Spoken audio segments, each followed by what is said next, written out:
Hello and welcome to our June online meeting. We do hope now that it won't be too much longer before we're actually back to meeting all together and back to our full activities. In anticipation of this, we are planning a special event for Wednesday the 18th of August in the afternoon. We're going to be having a picnic in the grounds of Stowmarket Town Council offices. We do hope that you're going to come and join us. You'll be able to read more about the details in our July newsletter. Anyway, did you listen to last month's talk? All about researching family history. Wasn't it fascinating? It certainly takes perseverance and patience to find the true details of a family member's life. It made me think of stories my mum had told me about growing up in the 1930s and 40s, and about the experiences her mum had had as a child and young adult during the early decades of the 20th century. When I talk with my cousins, we realise we have slightly different memories of the stories my mum and her two sisters told us. And it's only now that they've all gone that we realise we really should have talked with them more. For example, during the war they were evacuated. They were sent to the Lady of the Manor. You would think that was a cushy number, but sadly she was just doing her duty, and my mum, her two sisters and three other girls were all housed in an outbuilding and largely left unsupervised much of the time. My grandfather, according to my mum, upon hearing about this, brought them home again, whereas my cousin remembers it as being that the Lady of the Manor decided to give her home over as a military hospital. Maybe it was a bit of both. I tend to believe my mum, as she was the eldest of the three sisters. I wonder if we should write our own memories down for our own families so that they're kept for posterity. I wonder what stories that you would share with your family. We're staying with the realm of history today as we talk about Winston Churchill. Do we really know as much about him as we think? We will be finding out. We'll also be meeting a couple more of our committee members. Last month, we undertook an email survey with a sample number of members for their views to help us plan the August monthly meeting, our first face-to-face meeting of the year. These are the results of that survey. We received 63 replies. But because 10 replies were from couples, this represented the views of 73 members. Although over 80% of respondents were happy for the meeting to be held indoors, nearly 1/5 of members felt uncomfortable about this. Over 90% of members, however, were happy to attend an outside event. And although 3/4 of respondents were prepared to attend where other members of the public might be around, nearly 1/4 of respondents were unhappy about this. So, our first decision is to plan a private event in an outside location, and as a consequence, we've booked the outside lawned grounds at Milton House, which is Stowmarket Town Hall. For those that don't know, the entrance to Milton House is opposite the entrance to the B&M car park.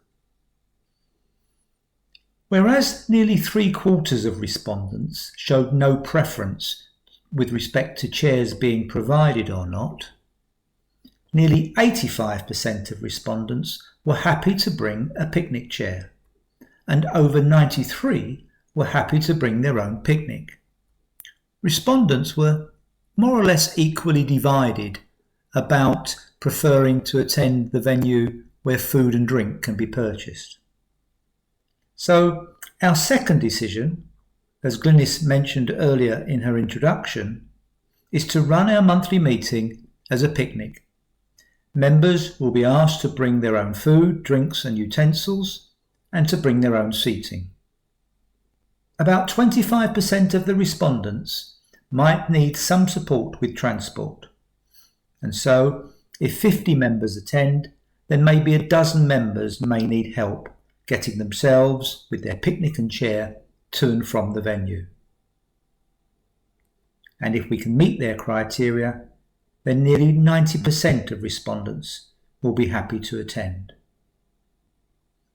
Members gave us additional feedback and suggestions, which centred around the need for toilets, safety, and meeting social needs.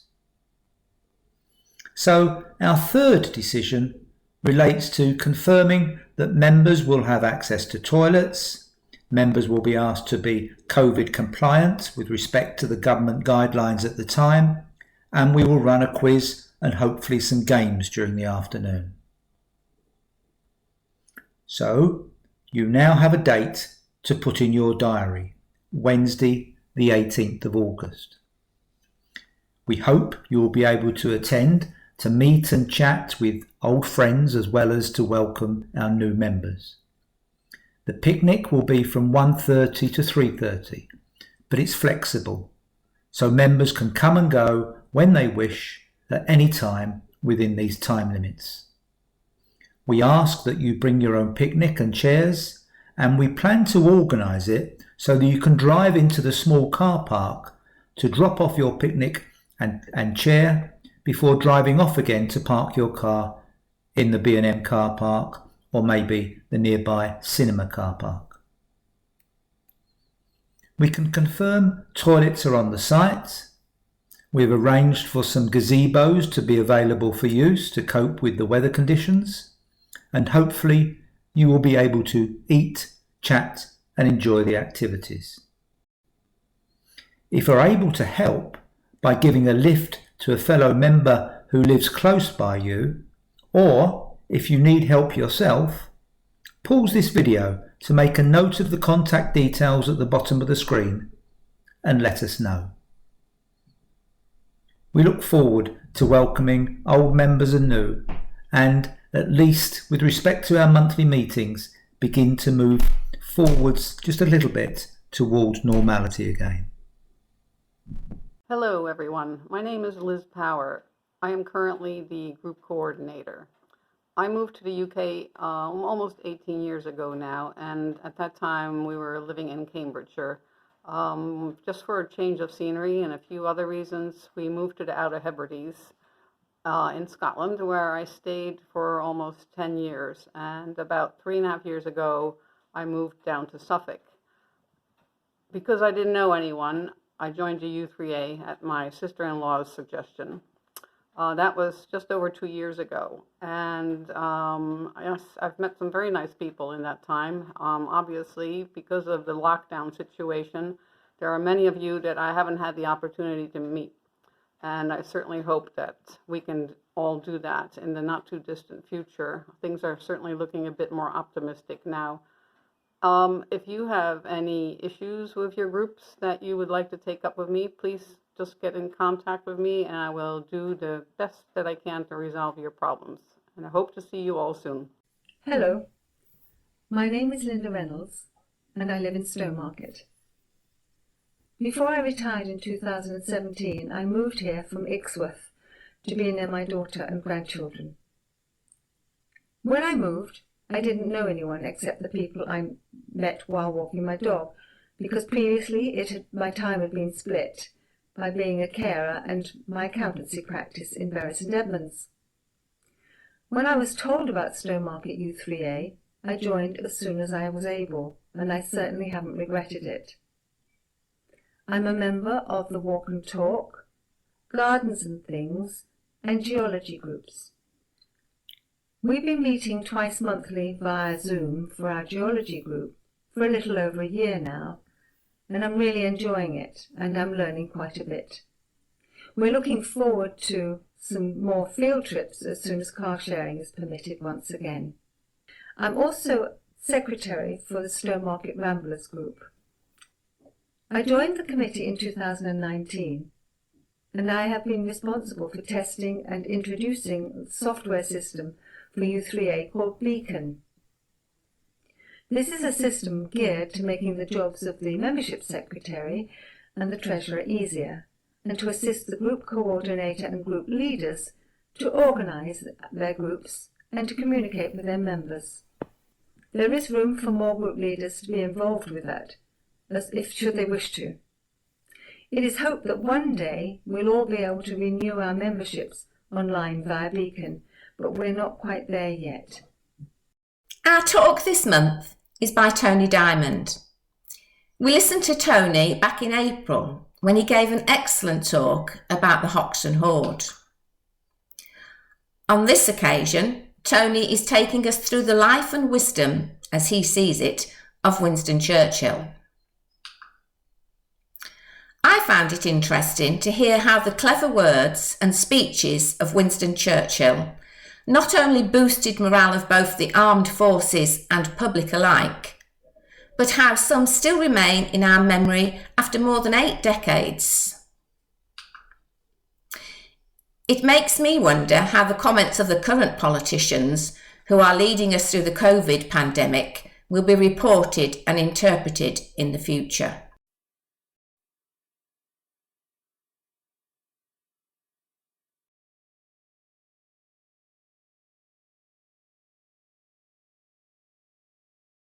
The wisdom of Winston Churchill.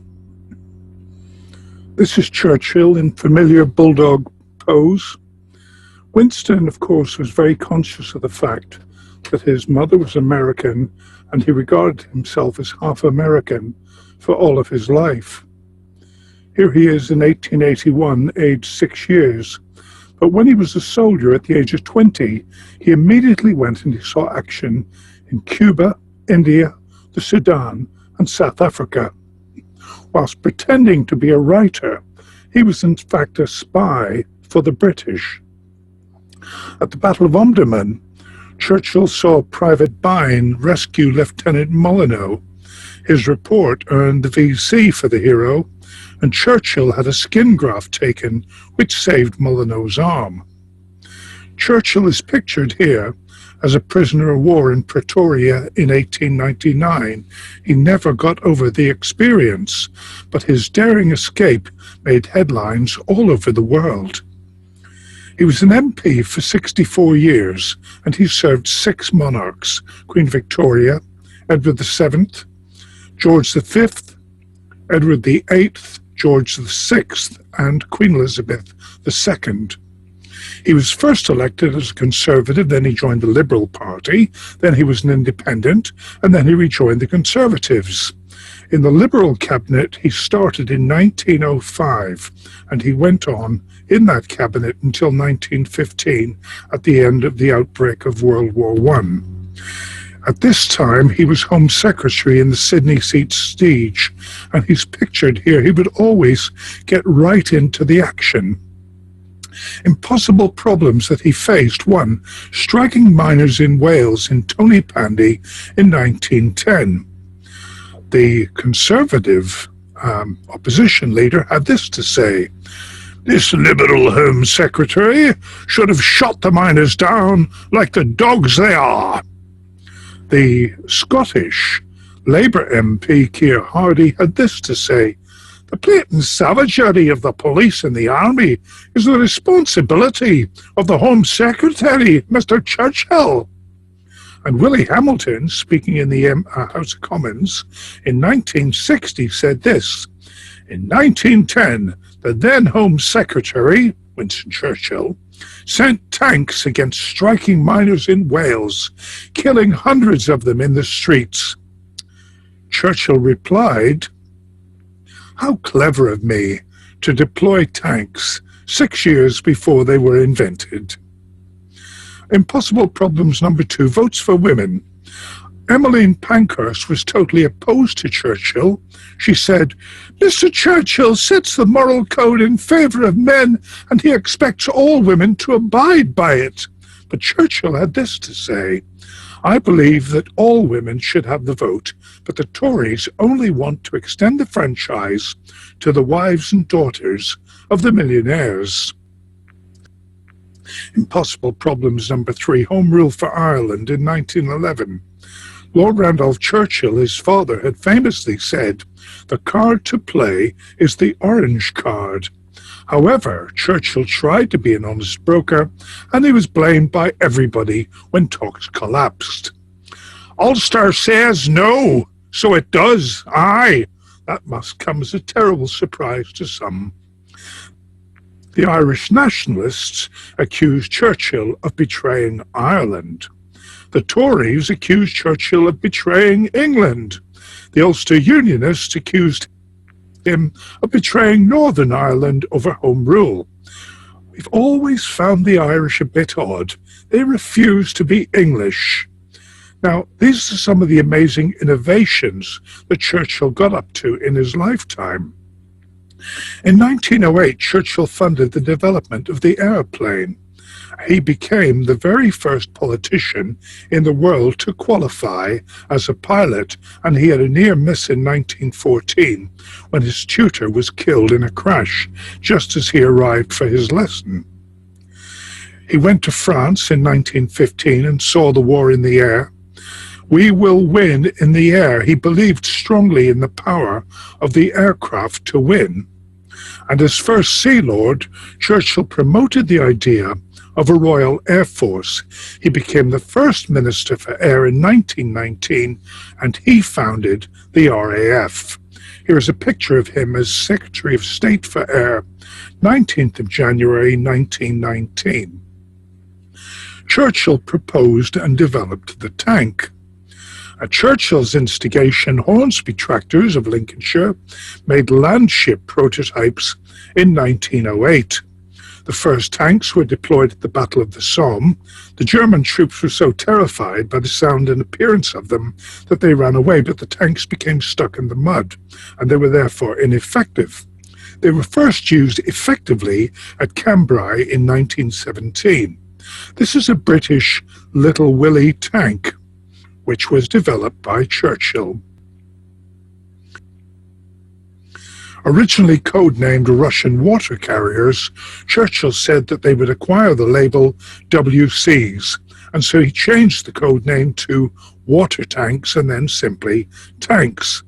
These are French Renault tanks advancing in November 1918, and this gentleman is Captain Patton of the American Army, who later went on to become General Patton during World War II. This gentleman said, "The English landship is the weapon of the future." His name was Erwin Rommel, and he became one of the greatest masters of tank warfare that the world has ever known.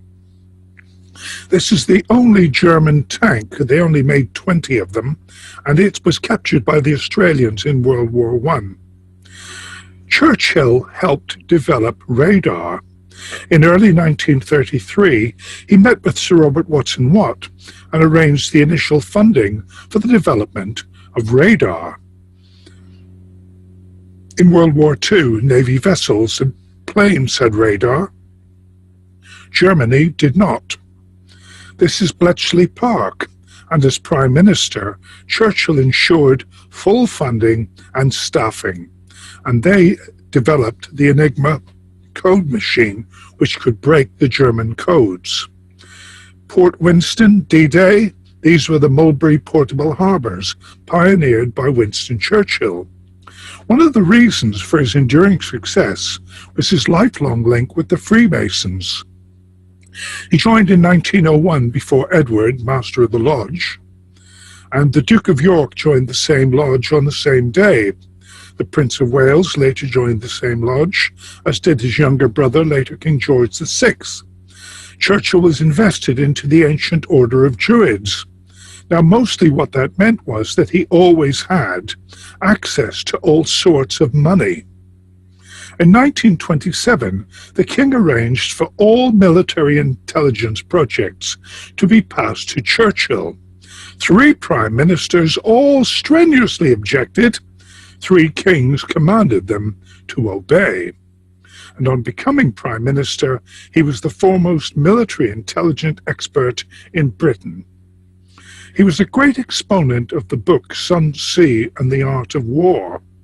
And in 1939, Churchill persuaded the king to eat a hot dog on his visit over to America. If you eat a hot dog, the Americans will like you, and they will join us in our fight, and so it proved to be. He was an impressionist artist. He gained entrance to the Louvre Academy under a nom de plume. This is The Pond by Charles Morin, 1928, and that was Winston Churchill. Pablo Picasso was on the judges' panel, and they considered that he was good enough to join their academy immediately. This is a Winston Churchill painting, which sold in 2017 for £357,000. During World War II, Churchill was asked to cut funding for the arts. He replied, "Then what are we fighting for?" As a writer, Churchill published more words than Dickens, Scott, Twain, and Hemingway combined. History will be kind to me, for I intend to write it. Ending a sentence with a preposition is something up with which I will not put. History is written by the victors, said Winston Churchill. A fanatic is somebody who can't change their mind and won't change the subject. As a stonemason, Churchill was a registered trade union member from 1896 to 1965. Here he is, laying bricks at his lovely house, and here he is again. He was a master bricklayer, which is amazing. Here he is. These elements of his house were built by Winston Churchill. There's Clemmy standing in the grounds as he paints. As an orator, Churchill inspired every statesman in the world from 1900 to 1965, including every American president, Hitler, Lenin, Ho Chi Minh, and Sun Yat-sen. The fact is that young Churchill is the best speaker in Parliament, the best I've ever heard, said Lloyd George in 1906.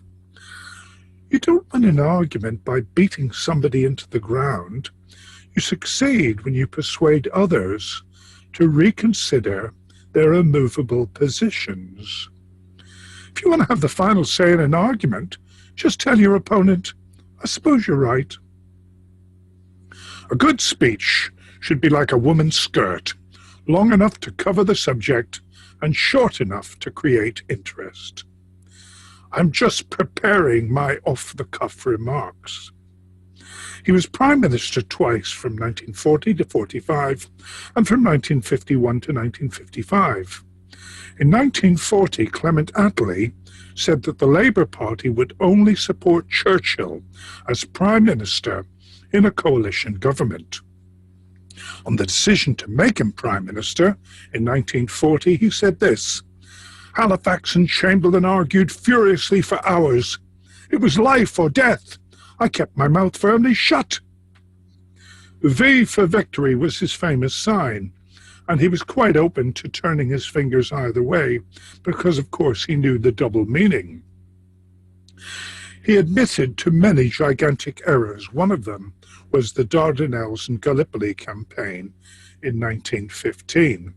The idea was that England would send the Navy up, take Istanbul, knock them out of the war, knock Turkey out, and we would have won the war in 1915. The idea was that they would sail up through the Dardanelles to take Istanbul, and the army in the meantime would go across the Gallipoli Peninsula by land and also advance on Istanbul.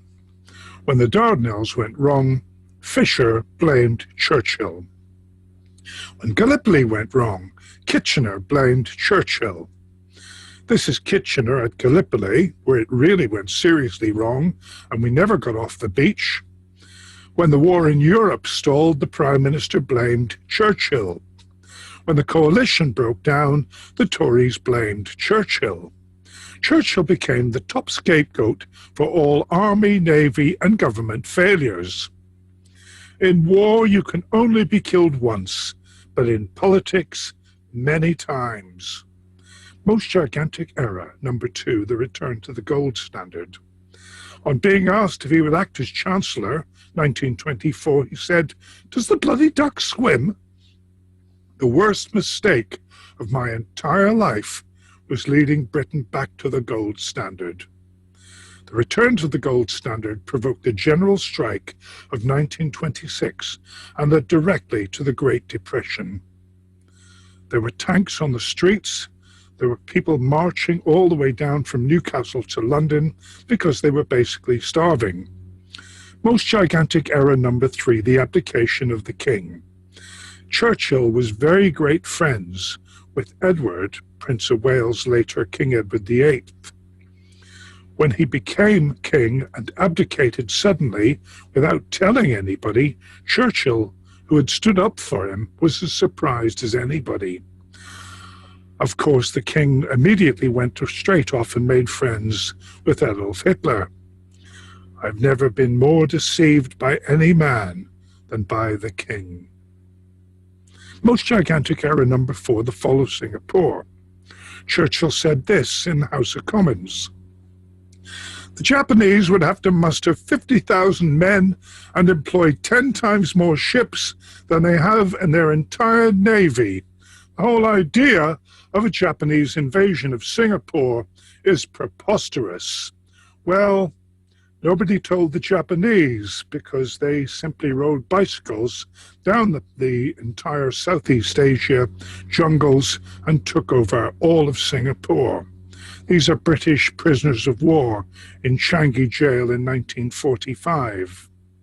Most gigantic error number 5, the Gestapo speech in the general election campaign in 1945. Labour will be the Gestapo. And Labour simply said, God save the King. 3 great triumphs. In 5748, the National Insurance Scheme came into being, and Churchill said, the scheme which I devised 40 years ago has come to fruition. When the Irish Free State was set up, Churchill said this, it is done, war is averted, and we've saved £15 million a year. When the State of Israel was born, Winston Churchill said, mine eyes have seen the glory of the coming of the Lord. 3 representations which Churchill hated. In 1908, involved in the build-up of the dreadnoughts, he was pictured as somebody who really didn't want to do anything at all. In this picture, by Graham Sutherland, he considered it to be too old. He was too old at 80. He hated the painting, and Clementine later on burned it. This picture was known as the Malcolm Muggeridge attack in 1955. He said, look at my hands. I have beautiful hands. And he hated this cartoon. But shrewd decisions amounting to genius. Number 1, during World War II, he got Monty to work along with Eisenhower, and that was a great achievement. He took Ernest Bevin as Minister for Labour. That was a Labour MP into his cabinet, and that meant that he didn't have any strikes during World War II, because Bevin was the man for the job. He got Nye Bevin to float the idea of the NHS and to build it up entirely during the war years, so that later on in 1947 it came to full fruition. In the 1950s, he took Bessie Braddock, who was believed to be a communist MP, and he made her the chair of the NHS Mental Health Committee, and she did a fantastic job setting up all of the mental hospitals that we still have in Britain to this day. She was the woman for the job. Amazing foresight shown by Winston Churchill. He said this, a politician needs the ability to foretell what is going to happen tomorrow, next week, next month, next year, and to have the ability afterwards to explain why it didn't happen. In October 1918, this picture shows Winston Churchill with this gentleman, and Churchill had this to say, the chap running the show, Montgomery, has everything that we need in an Englishman, guts, brains, determination, and the ability to do his duty. In March 1936, when Germany took over the Rhineland, he said this: "Hitler has retaken the Rhineland. Next he will take Austria, then Czechoslovakia, Poland, Holland, Denmark, and Belgium. When he's invading us from Calais, shall we ask him what he's up to?" Unexpected detractors. Kitchener. A popinjay looking for votes from tradesmen. Or Roosevelt. Churchill, fine man, fine man. Just don't let him get him behind you with a knife. His fifth cousin, later Franklin Delano Roosevelt. My fifth cousin detested Winston Churchill. Now I know why. And of course Eisenhower, who said this: "Mr. Churchill killed Hitler. Never forget that. He killed him and he could kill anybody, and he will." Of Laurence Olivier, of course, said this after a performance of Hamlet, during which Winston Churchill spoke the lines of the play during the entire performance. "Our sweet Winston is an insufferable bastard." You have enemies? Good. That means you've stood up for something, sometime in your life. And of course, he wasn't averse to using this game show thing: scissors beat paper. Unexpected admirers. Lenin, the Germans, the Americans, even the Russian people were blind. Only Churchill could see us coming before October 1917. Well, Himmler. Do I fear the British? I do not. Do I fear Churchill?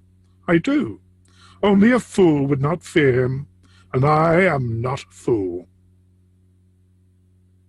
George Orwell. The Pinks were glad enough to cling to Churchill's trousers. And Mussolini. Beware the sane man with a smile and a cigar. That is Churchill. Enemies that Churchill hated with a perfect hate. Kitchener. Kitchener drowned, and all our hopes of drowning him drowned with him. Now he'll never have to face the music. Gandhi is a filthy fakir in a loincloth, marching up the steps of the Luxon's palace to speak on equal terms with the King Emperor. De Gaulle looks like a female llama, surprised while bathing. Of Chamberlain, he said, "This is the most shameful moment in my lifetime. Peace in our time, at the cost of Czechoslovakia." An appeaser is one who feeds a crocodile, hoping it will eat him last. Marriage to Clementine. My most brilliant achievement was to persuade my wife to marry me. My wife and I tried to eat breakfast together, but we had to stop, or our marriage would have been wrecked. This is famously said about Lady Astor, but in fact it wasn't. If you were my husband, I'd poison your coffee. If you were my wife, I'd drink it. And here they are together in 1964, the year before Churchill died. These are some of the words of wisdom from Churchill during 65 years of public life, from 1900 to 1965. The hardest decision of my life was when a mosquito landed on my naked crotch. Our democracy is the worst in the world until you compare it to all the others. If you're going through hell, keep going. Some people's idea of free speech is that they are free to say what they like, but if anyone says anything back, that is an outrage. We are all worms, but I believe that I am a glowworm. A lie gets halfway around the world before the truth has a chance to get its pants on. Never give in, never give in, never, never, never, never. In nothing, great or small, large or petty, never give in, except to convictions of honour and good sense. I've taken more out of alcohol than alcohol has taken out of me. The best argument against democracy is to have a 5-minute chat with the average voter. A committee takes 5 minutes to set up and 5 years to decide not to make a decision. Russia is a riddle wrapped in a mystery inside an enigma.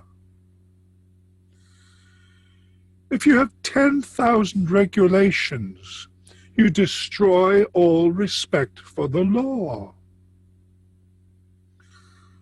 Whiskey has killed more men than bullets, but most men would rather be full of whiskey than bullets. I may be drunk, Bessie, but I will be sober in the morning, and you will still be ugly.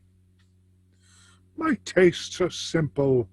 I'm easily satisfied with the best. A prisoner of war is a man who tries to kill you and fails, and then asks you not to kill him. Men occasionally stumble over the truth, but most of them pick themselves up and hurry off as if nothing ever happened. My black dog is very black and very real. To jaw is always better than to war. There's only one thing worse than fighting with allies, and that is fighting without them. If I had Canadian soldiers, American technology, and British officers, I could rule the world. The Americans have always been our greatest allies. The French have always been our greatest allies. The Canadians have always been our greatest allies. The Australians have always been our greatest allies. This is Churchill having his cigar lit by a Frenchman at the liberation of Paris. Tact is the ability to tell someone to go to hell in such a way that they look forward to the trip. I would say to the House, I have nothing to offer but blood, toil, tears, and sweat. Victory at all costs. Victory in spite of all terror. Victory however long and hard the road may be. For without victory, there is no survival. When I warned the French government that Britain would fight on alone whatever they did, their generals told their Prime Minister and his divided cabinet, "In 3 weeks England will have her neck wrung like a chicken." Ha! Some chicken, some neck. Very well then, alone. We shall fight on the beaches. We shall fight on the landing grounds. We shall fight in the fields and in the streets. We shall fight in the hills. We shall never surrender. Never was so much owed by so many to so few. This is the original text of the Finest Hour's speech. The whole fury and might of the enemy must very soon be turned on us. Hitler knows that he will have to break us in this island or lose the war. If we can stand up to him, all Europe may be freed, and the life of the world may move forward into broad, sunlit uplands. But if we fail, then the whole world, including the United States, including all that we have known and cared for, will sink into the abyss of a new dark age, made more sinister and perhaps more protracted by the lights of perverted science. Let us therefore brace ourselves to our duties, and so bear ourselves that if the British Empire and its Commonwealth last for 1,000 years, men will still say this was their finest hour. Churchill was the first person to be granted American citizenship in 1963. This bust of him rests in the Oval Office of the President. On the 24th of January 1965, Winston Churchill died, and of course it was the end to a great life. He was 90 years of age. He'd said this previously about religion. If there are two worlds, then I prefer to take them one at a time. This is the Cao Dai Temple in Tay Vinh, Vietnam. Winston Churchill is worshipped as a saint. His body remained in St. Paul's Cathedral, and it stayed there on view to the public as the public filed past. And then his service was held in Westminster Abbey on the 30th of January 1965. He's buried at St. Martin's Church, Blaydon in Oxfordshire. Winston Churchill asked for this hymn at his funeral service because he always considered himself to be half American.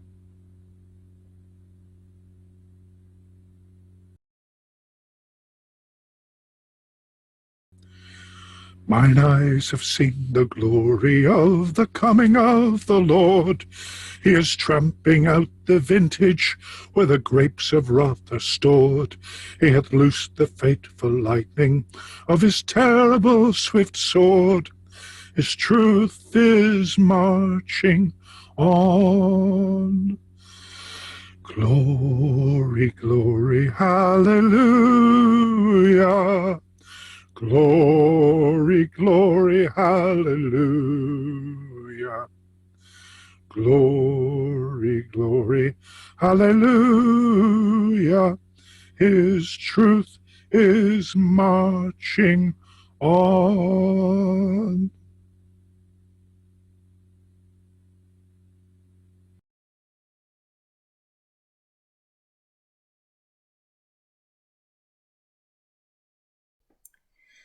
For those of you who wish to remain with us for a little while longer, Keith is going to say a little more about how our language has evolved, both during and as a result of both the war and COVID. For many of us, when we think of Winston Churchill, we think of the war years, the major events of the 20th century and a time of danger and survival. In order to cope with such times of massive change, a whole host of new words came out of living through the experience. Words which originated during the war years, but which you will hear being used today, and no doubt many of you will know their origin. If somebody says today that they've taken a lot of flack, then they mean that they've received a lot of harsh criticism or aggravation. Flak is an acronym for Fliegerabwehrkanonen, which were the German anti-aircraft guns. It literally means air defence cannons. Our servicemen during World War II would have to fly through dangerous clouds of shrapnel created by flak. The phrase progressed in meaning until it became equated with criticism or strong opposition, as we define it today. Today, when we want someone to do something quickly or as fast as possible, we tell them to do it on the double. This originally applied to soldiers marching. Quick time is the standard marching pace for troops, but double time is twice that pace, meaning the service member is running. So doing something on the double is moving at a quick speed whilst completing the task. But the definition of words do not stand still. many are evolving or taking on additional meanings. Even in modern day films, instead of saying yes or giving another affirmation, the person may say, "Roger that." Under the old phonetic alphabet, the letter R was pronounced as Roger over the radio. Radio operators would say Roger to mean that a message had been properly received. That is, R, Roger, being an abbreviation for received. This meaning evolved until Roger meant yes. Today, the NATO phonetic alphabet is different, and Romeo has replaced Roger in the alphabet, but Roger is still used today to mean a message is received. When you were young, were you ever told you should eat your carrots because carrots help you see in the dark? As you probably know, although carrots contain some very important vitamins needed to keep your eyes healthy, they do not help you see in the dark. During World War II, there was a blackout. Street lights were turned off and heavy curtaining or blackout material was hung at windows to ensure light from inside the building could not be seen from the outside.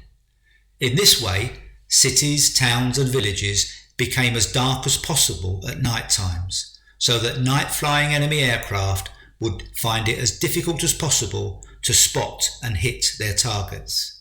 But even in the dark, British planes were actually able to shoot down bombers before they even reached us. This is because we invented radar, effectively allowing us to see in the dark. We didn't want the opposition to find out about this. If they got their hands on our new technology, we would lose the advantage. So the Ministry of Defence said we were able to shoot down planes in the dark because we fed our pilots carrots. The slogan even became part of propaganda advertising at the time. The advertising must have been pretty effective to have stood the test of time as a saying today. If someone is described as larger than life, then this means that the person is quite a noticeable character, possibly very confident and outspoken maybe. This term was first used during the war years. An American newspaper, The New Yorker, used the phrase larger than life to describe Winston Churchill, our Prime Minister at the time. If someone chances their arm, then it means that the person is taking a risk, generally in the hope of achieving something worthwhile. You're taking a chance. Now, although there are other explanations about the origin of this phrase, military personnel in World War II normally showed their rank by the number of stripes or badges on the arms of their uniform. So if a soldier or airman took a risk, which if not successful might lead to discipline or even a reduction in their rank, then they would risk losing their stripe or stripes on the arms of their uniform, thus chancing their arm. During the last decade in particular, there was quite a lot of use of the term keep calm and carry on. This was often amended and used to advertise to suit a particular profession or activity and make it humorous. For example, keep calm and have a beer or drink wine. Or keep calm and bake cake or eat cake. Eat chocolate. Or carry on. The phrase carry on means to continue doing something, but during World War II it meant more specifically to persevere and was associated with keeping a British stiff upper lip. The British Ministry of Information developed a series of 3 posters in 1939 to rally and reassure the British people as World War II raged on. The third, now an iconic poster, declared "Keep calm and carry on" in white capital letters underneath an image of a crown on a bright red background. The other 2 posters featured equally comforting slogans. Your courage, your cheerfulness, your resolution will bring us all victory. And freedom is in peril. Defend it with all your might. The British government printed nearly 2.5 million copies, using them to boost morale. It never did display the posters, and most were recycled in 1940 during a wartime paper shortage.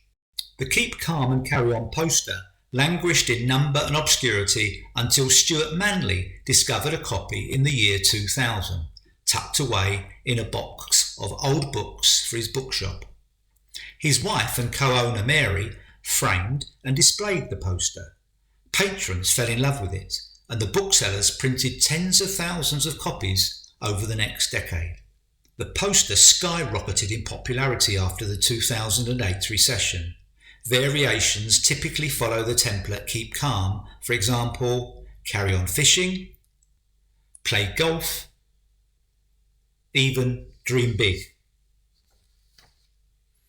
In the early 2010s, the Keep Calm and Carry On was flipped with messages like, now panic and freak out.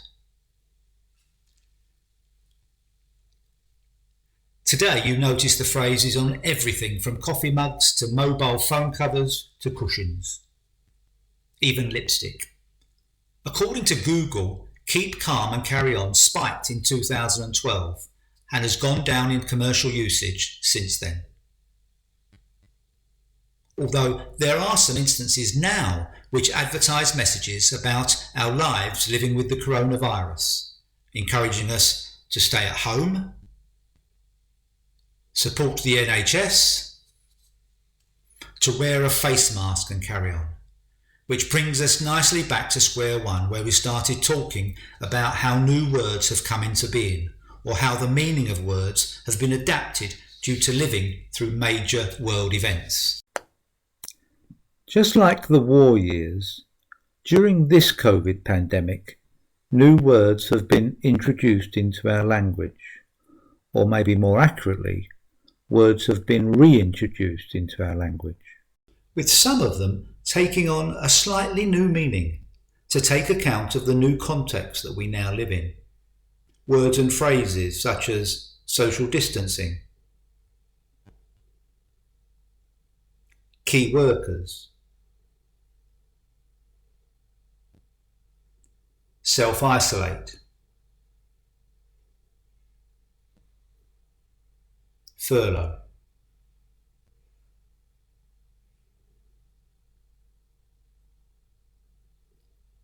And lockdown. These are all now common words in our language, which did not seem to be present at all previously. In fact, lockdown has been declared the word of the year for 2020 by Collins Dictionary. And it seems that major events introduce words into all languages. Have you heard of the singer Miley Cyrus? Well, Miley Cyrus has now taken on a new meaning. Miley Cyrus is now Cockney rhyming slang for coronavirus. Wear a mask to prevent us from getting the Miley you might hear being shouted within the sound of Bow Bells. Even the word COVID-19 is a simple acronym, short for the virus known officially as Coronavirus Disease 2019. But coronavirus itself is not a new word. It was first used in 1968 to describe a large single-stranded RNA virus that has a lipid envelope and club-shaped spiked proteins. And from the word COVID have stemmed words like COVIDiot, used to describe people such as breaking the rules. Are you serious? Going to visit grandma during lockdown? Don't be a COVIDiot. See that guy trying to buy 200 toilet rolls? What a COVIDiot. But there is good news. Apparently, during the last year, the use of the word Brexit has decreased by a staggering 80%. Other words that we might hear of, even after the pandemic is over, and which might take a slightly new meaning, are circuit breaker, support bubble, wrong slide, support bubble, and some words have been and gone. You may have heard of the phrase new normal to describe life after COVID, But this new normal phrase is no longer the new normal. The new normal is now called the next normal, to denote that coping with the virus in the future is likely to occur in a number of different but progressive stages, with each new stage being a little different or a little newer from the previous stage. This concludes the meeting this month. Here's hoping that our new normal is our open air picnic in August. In the meantime, we look forward to meeting you again at our online meeting next month.